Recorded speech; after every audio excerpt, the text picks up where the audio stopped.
por las redes. Bendecimos sus vidas y les invitamos que puedan estar con nosotros. Amén. Estaba pensando en algunas palabras que dijeron algunos de los testimonios y decía, y rescato esto: el amor de Dios está en ustedes. El amor de Dios está en ustedes. Y si hay algo que atrapa a las personas es el amor, en un mundo en donde todo es envidia, donde todas las cosas tienen que ver con intereses personales. Yo te doy, pero me fijo qué es lo que me vas a dar a cambio. Y cuando nosotros somos capaces de representar a Cristo Jesús y que Cristo viva en nosotros, fluye de nosotros el amor de Él hacia las personas.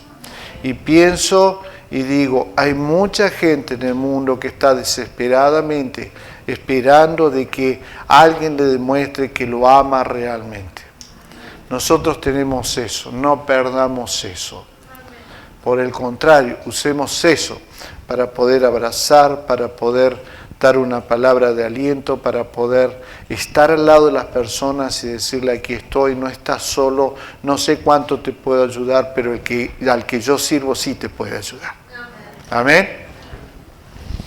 Empecé el domingo pasado con algo que tiene que ver con el tema de los matrimonios y quiero de alguna manera continuar hoy con algo más con respecto al tema del matrimonio, porque vuelvo a repetir lo que dije el domingo pasado: la base de la sociedad es la familia, pero la base de la iglesia también es la familia, es el matrimonio. Cuando el matrimonio anda bien, entonces la iglesia anda bien. Cuando dentro de un matrimonio, dentro de una familia, la gloria de Dios se manifiesta todos los días en su hogar, donde la gloria de Dios está bajando continuamente, donde no hay discusiones, donde no hay situaciones que de pronto no se puedan arreglar, donde podemos escuchar en nuestros hogares la presencia de Dios a través de canciones, a través de adoración, a través de leer, a través de estar juntos, de poder orar juntos, de poder compartir con nuestros hijos las bendiciones que Dios nos está dando. Cuando la gloria de Dios entra a los hogares, es cuando después esa misma gloria que está en cada uno de los hogares de ustedes y en mi hogar, la traemos después al templo para que juntos unamos esa gloria que recibimos durante toda una semana y podamos vivir experiencia extraordinaria del Espíritu Santo. Si eso no sucede, entonces venimos a las congregaciones sin la gloria porque no hemos vivido la gloria. Y cuando el Señor empezó su ministerio a través de sus apóstoles, sus discípulos, no lo empezó en un templo. Los templos se construyeron 300 años posterior después de la resurrección del Señor Jesucristo.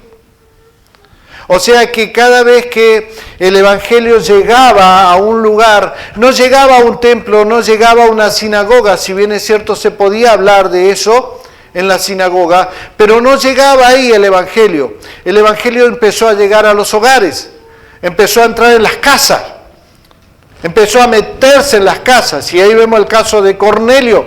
Cornelio, un hombre que era gentil, un romano, un centurión, un hombre que tenía al mando gente.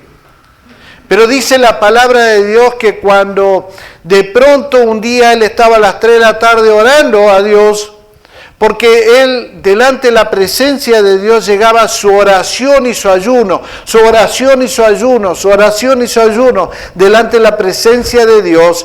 Y Dios dijo: perfecto, quiero que mandes a buscar a Pedro. Y cuando Pedro vino a su casa, la gloria de Dios descendió a ese hogar. Y aunque eran todos gentiles, un segundo Pentecostés se produjo en ese hogar. Porque mientras que los judíos decían, el Pentecostés lo pudimos vivir nosotros, y empezamos a hablar en nuevas lenguas, y empezamos a predicar el Evangelio, y conocemos a un Jesucristo que es el Salvador del mundo, y eso nos pertenece a nosotros como judíos, dijo, no, eso le pertenece a todo el mundo, también a los gentiles.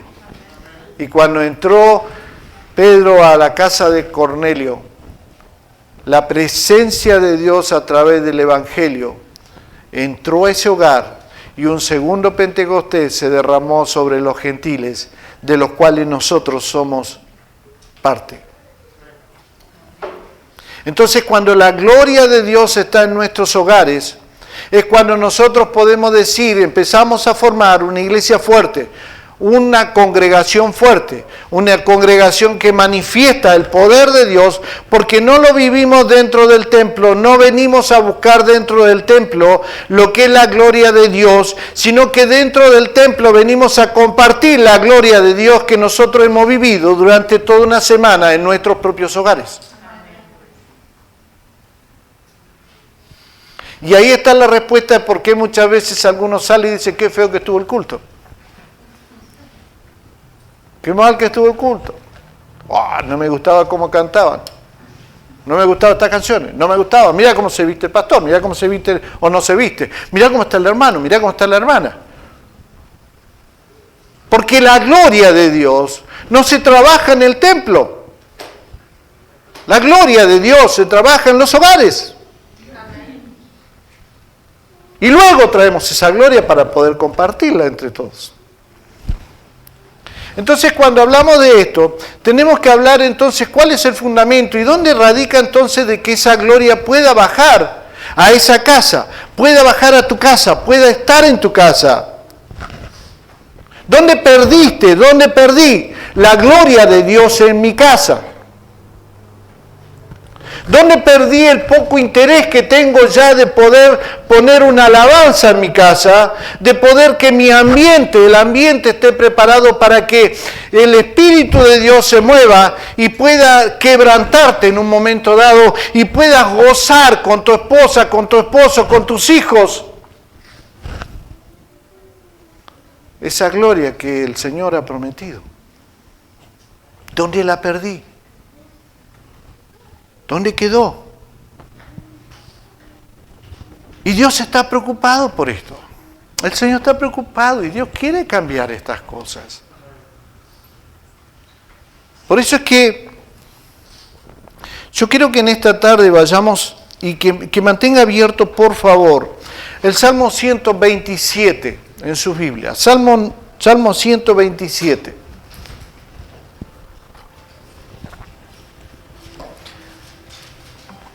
Si bien es cierto, no vamos a abarcar todo porque quiero dejar algo para el domingo que viene.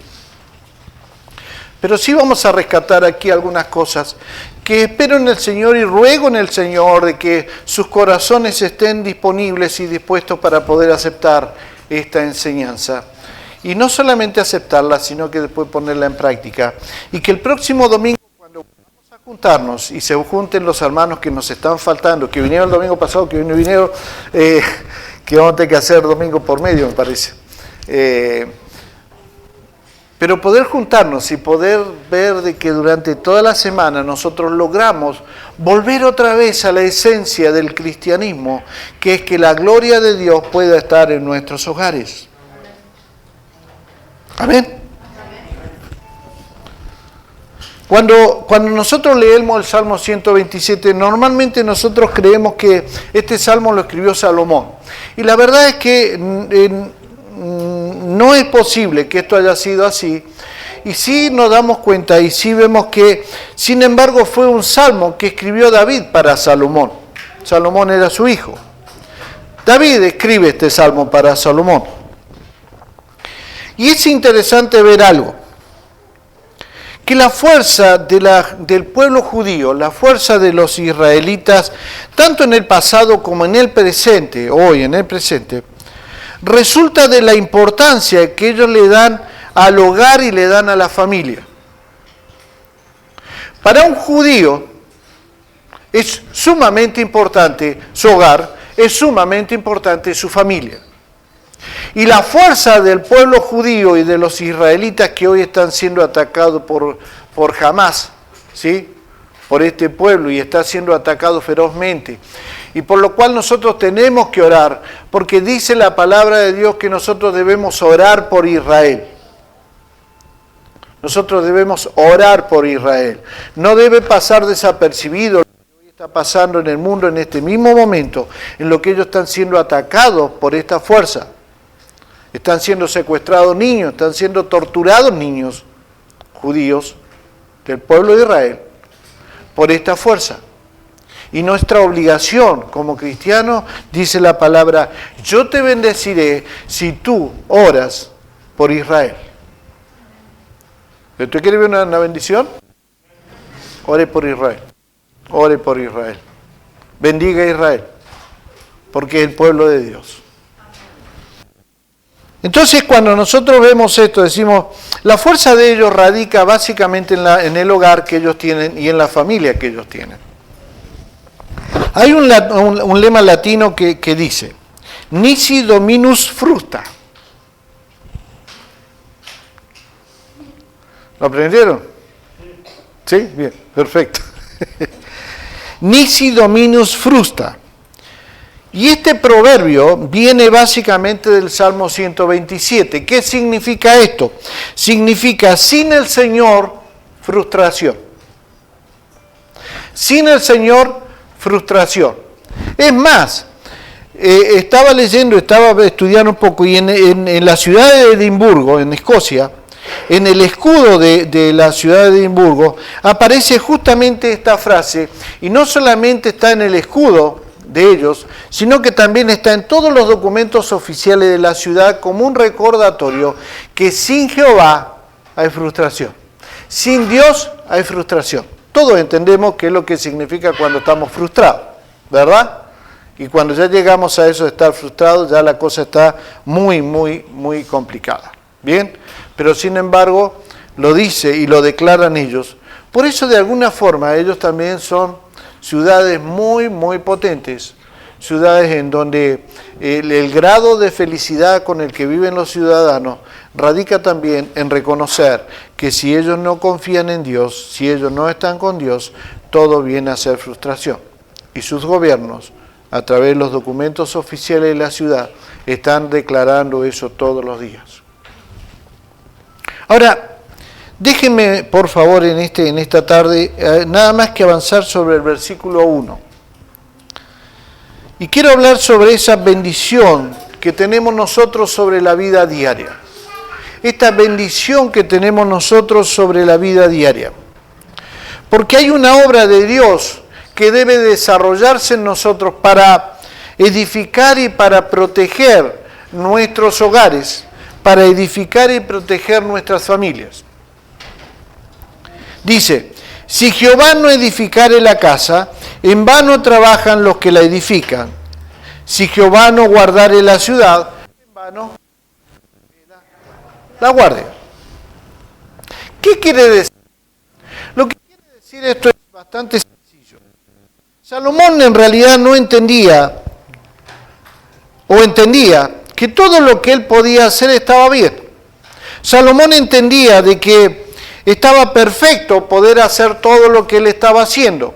Si uno estudia la vida de Salomón y estudia el reino de Salomón, uno dice, tenía no sé qué cantidad impresionante de jardines y de palacios y de riquezas, y tenía mujeres por todos lados, algunas eran sus esposas, otras eran sus concubinas, pero él se dio cuenta que si todo eso que él tenía no estaba bajo la bendición de Dios, todo se vendría abajo.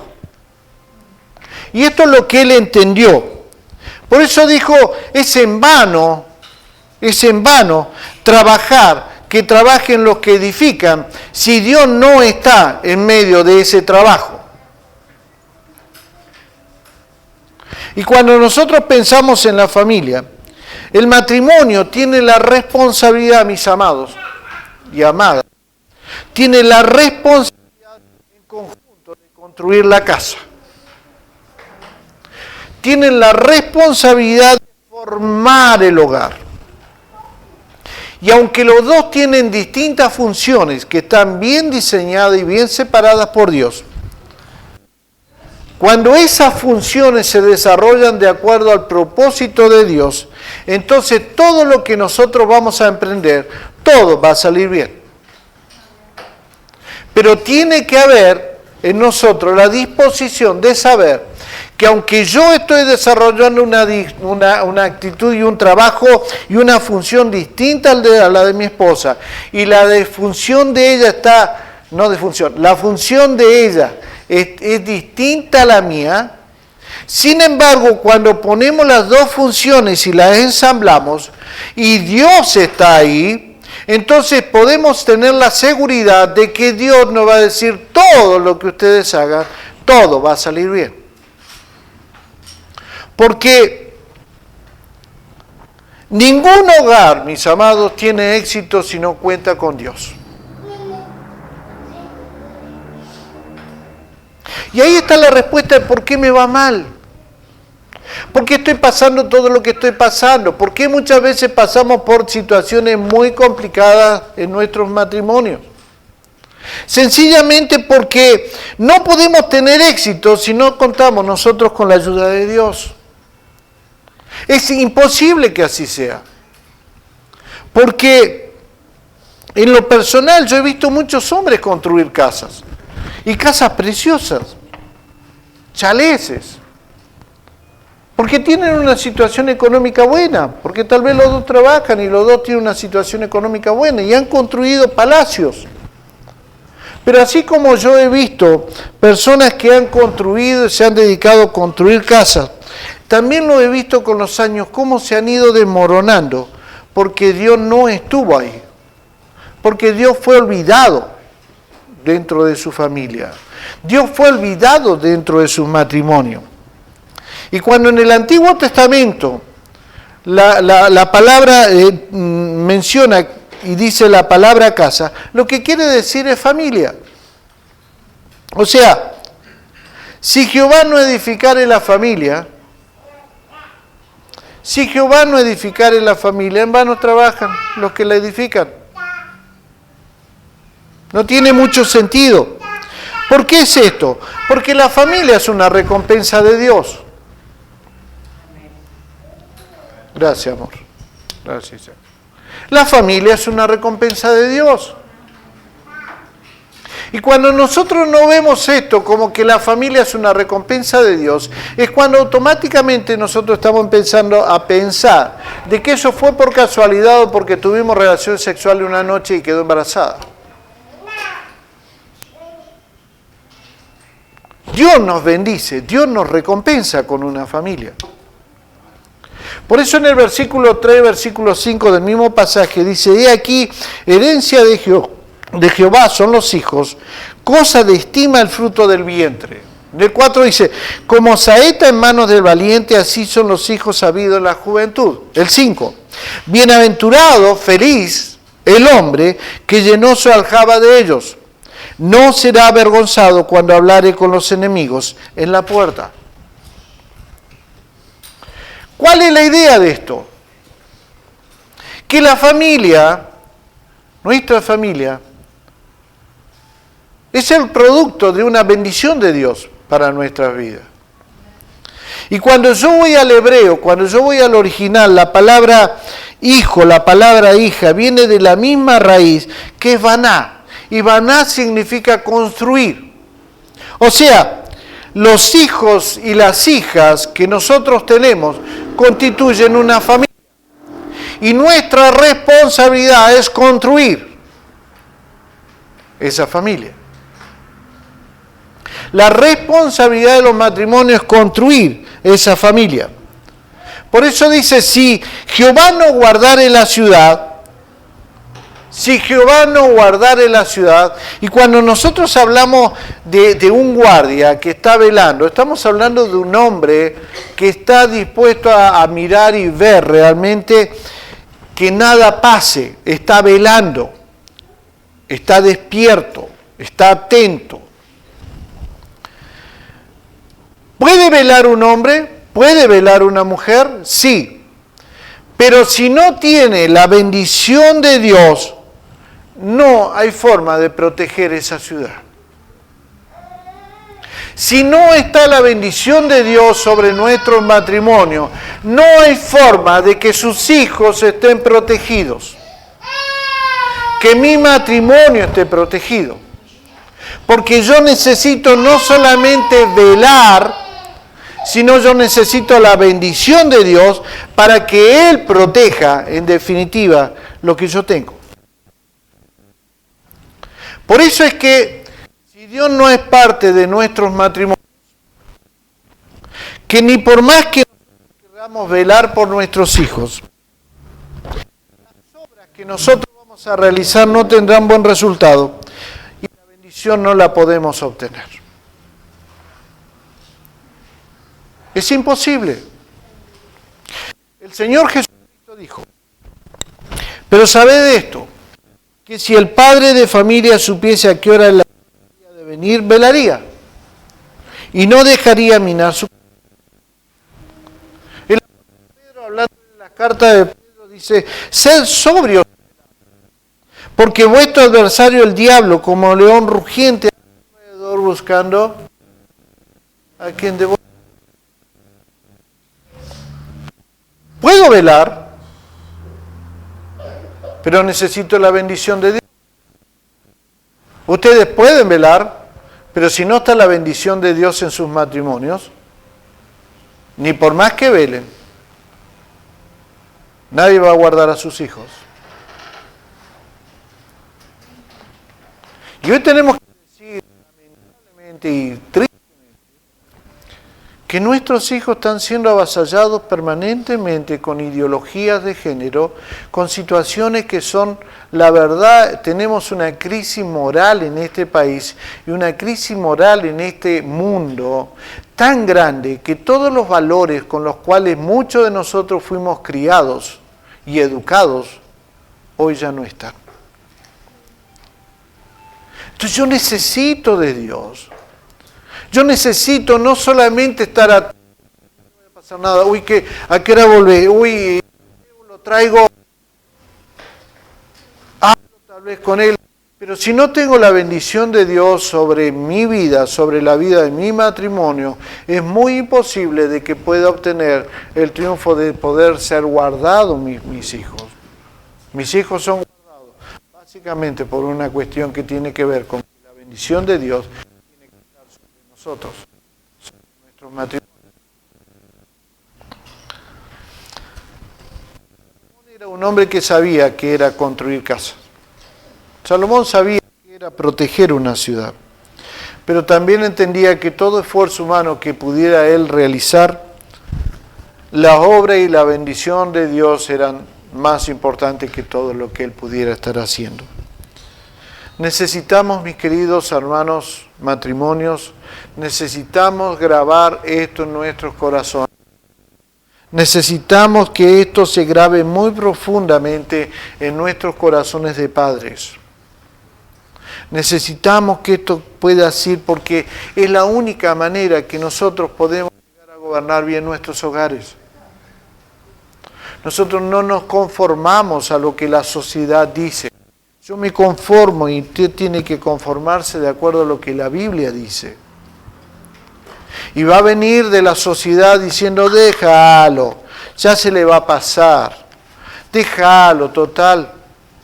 No, nosotros nos movemos de acuerdo a los principios que establece la palabra de Dios, pero siempre y cuando nosotros dejemos que Dios venga y bendiga primero nuestros matrimonios, para que nosotros podamos en definitiva lograr tener ¿qué cosa? Hijos felices. ¿Cuándo los hijos son felices? Cuando sus padres son protectores. Cuando los hijos son felices, cuando sus padres velan por ellos. Cuando los hijos completan su felicidad, cuando saben que la obra de Dios y las bendiciones que ellos están recibiendo no vienen de su esfuerzo, sino que vienen de Dios. Cuando saben que sus padres están declarando permanentemente, no es por nosotros, hijos, es por Dios. Cuando saben que yo dedico tiempo para poder sentarlo e instruirlos en la palabra de Dios. Y aunque esté cansado y aunque esté agotado y aunque tenga todo el mundo en contra, yo tengo tiempo para poder sentarme con mis hijos y poder enseñarle la palabra de Dios. Porque la bendición va a venir cuando esto suceda. Pero si yo me voy un poquito antes, digo, puedo hacerlo, podemos hacerlo, pero primero tenemos que trabajar en nuestros matrimonios. Es inconcebible, mis queridos hermanos, de que pasemos días enteros, completas semanas, meses completos, en donde ni una vez pudimos sentarnos como matrimonio a poder estudiar juntos la palabra de Dios y orar juntos y poder decirle, Señor, necesitamos tu bendición sobre este hogar, porque no la estamos pasando bien. Es inconcebible que eso sea así. ¿Por qué es inconcebible? Porque usted puede hacer el esfuerzo del mundo, traer todos los recursos, traer todo el dinero, traer todo lo que necesitan sus hijos, la mejor marca, poder darle todo lo que usted quiera darle porque usted no lo tuvo. Pero si no está la bendición de Dios, de nada va a servir. Porque el día de mañana su hijo va a tomar decisiones solo. Y ahí se va a ver qué es lo que usted inculcó en la vida de sus hijos. Y para que eso sea real y podamos ver resultados positivos, tenemos que entender de que la bendición de Dios tiene que estar primero sobre nuestros matrimonios para que nosotros a su vez poder bendecir a nuestros hijos.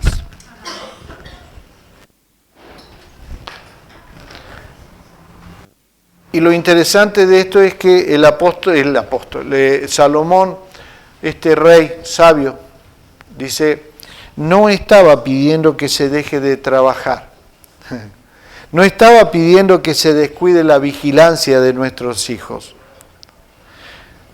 sino que lo que estaba pidiendo es que aprendamos a tener confianza en Dios, porque es Dios el que va a guardar nuestra familia.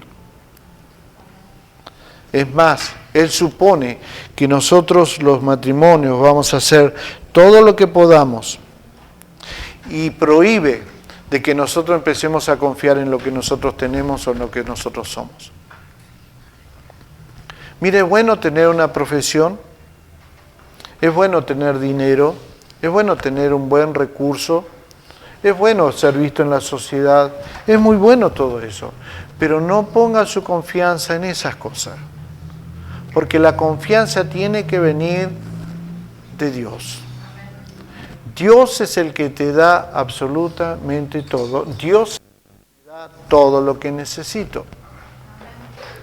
No estoy hablando aquí de los flojos que dicen, no, bueno, que Dios me dé. Y no salgo a trabajar y que no me esfuerzo y que no estudio y que no me preparo y que no me supero. No estoy hablando de eso. Estoy hablando que todo lo que haga, tengo que buscar la bendición de Dios. Si voy a ser un profesional, primero tiene que ser a través de la bendición de Dios para que yo refleje después en esa profesión, refleje hacia el mundo que yo soy distinto, que hay una bendición especial sobre mi vida, que hay una bendición especial sobre mi matrimonio. Y cuando usted se va a dar cuenta, cuando de pronto alguien viene y dice, ¿cómo me gusta estar con ustedes? ¿Qué tienen ustedes? ¿Qué tienen que no tengo yo? Y no va a estar hablando de la cantidad de dinero que tiene, ni de la posición socioeconómica que tiene. Va a hablar de algo que usted tiene adentro, que es transmitir en definitiva que usted es un hombre, usted es una mujer bendecida, que su matrimonio es bendecido por Dios. ¿Saben lo que hacían con Abraham? Dice que cuando él llegó al pueblo de los filisteos, dice que todos los filisteos, todos los hombres que no eran de su nación, querían hacer negocio con Abraham. ¿Por qué querían hacer negocio con Abraham? ¿Por qué todos querían ser amigos de Abraham? Porque todos querían estar cerca de Abraham. Sencillamente porque Abraham era un bendecido de Dios. Porque todo lo que hacía, él sabía que había bendición de Dios. Y cuando él empezó a confiar en Dios, es cuando Dios empezó a recompensarle. Y a veces nosotros hacemos todo al revés. Todo al revés. Damos vuelta a todo el mundo. Cuando Dios dice, no, esa parte déjenmela a mí. Búsquenme a mí. Yo quiero bendecirles. quiero guardar su ciudad, quiero guardar su familia, quiero hacer que sus hijos sean felices, quiero que ustedes sean felices, quiero que en su hogar se disfruten una paz que no se disfruta en otro lado. Quiero que ustedes sean capaces de conversar, de alinearse, de a pesar de las diferencias en relación a su carácter, su forma de ser, su cultura, lo que sea, yo los uno, porque la bendición de Dios une las personas. Une las personas. Entonces, ¿cuántas veces nosotros, y voy terminando, cuántas veces nosotros pretendemos que Dios bendiga lo que nosotros hacemos sin que nosotros hagamos lo que Él nos dice que tenemos que hacer? ¿Cuántas veces? ¿Cuántas veces proyectamos nosotros mismos nuestros propios planes? Y después le decimos, Señor, aquí está el plan, ya te lo escribí, Señor, vos no te preocupes porque en definitiva yo ya hice el trabajo. Ahora te pido que lo bendigas. ¿O no lo hizo? Yo lo he hecho. Yo lo he hecho. Y después me he dado cuenta que no me resultó ninguna de las cosas que dije. ¿Por qué? Porque tengo que buscar la bendición de Dios primero. Tengo que buscar su voluntad. Tengo que ver dónde estoy equivocado. Tengo que anularme, tengo que humillarme, tengo que reconocer que todo viene de Él, absolutamente todo. Y en nuestros matrimonios, si Dios está presente, todo se soluciona, todo se acomoda, todo es una bendición grande y baja hacia sus hijos. Aprender a implorar nosotros la gracia de Dios en nuestros matrimonios para que las bendiciones de Dios estén en nuestros matrimonios y en nuestras vidas, en nuestra familia. Casi la gran mayoría de ustedes tiene hijos chicos. Creo que habemos 2 matrimonios y ya tenemos los hijos grandes, pero tenemos que trabajar sobre eso. Trabaje sobre su matrimonio primero. Y de ahí va a bajar la bendición para sus hijos también. Amén. Pero no confiemos en nuestras propias fuerzas ni en nuestras capacidades. Por favor. Porque si Jehová no edificare la casa, en vano trabajan los que la edifican. Si Jehová no guardare la ciudad, en vano vela la guardia. Amén. Levante su mano derecha. Padre, esas manos que están levantadas, yo te pido en el nombre de Jesús, Señor, que tú tomes esta palabra y tú la lleves a sus hogares, primero en sus corazones, y la lleves a sus hogares para que ellos puedan trabajar firmemente en esto que tú nos estás mostrando. Estás deseoso de bendecir nuestros matrimonios, estás deseoso de bendecir nuestras familias, Señor, pero no lo podemos hacer nosotros porque tú eres, Señor, en definitiva, quien guarda la ciudad. Tú eres, Señor, quien nos ayuda a construir. Señor, no queremos perder más tiempo. Yo ruego por los matrimonios en este lugar y los que nos van a estar escuchando, para que no pierdan más tiempo creyendo en algo que no les va a dar resultado, sino que empiecen a creer, Señor, en el poder tuyo y en la bendición que viene de tu misma presencia en los hogares. Gracias, Señor, en el nombre de Jesús. Amén y amén. Muy bien, damos gracias a Dios por eso, por su palabra. Yo no sé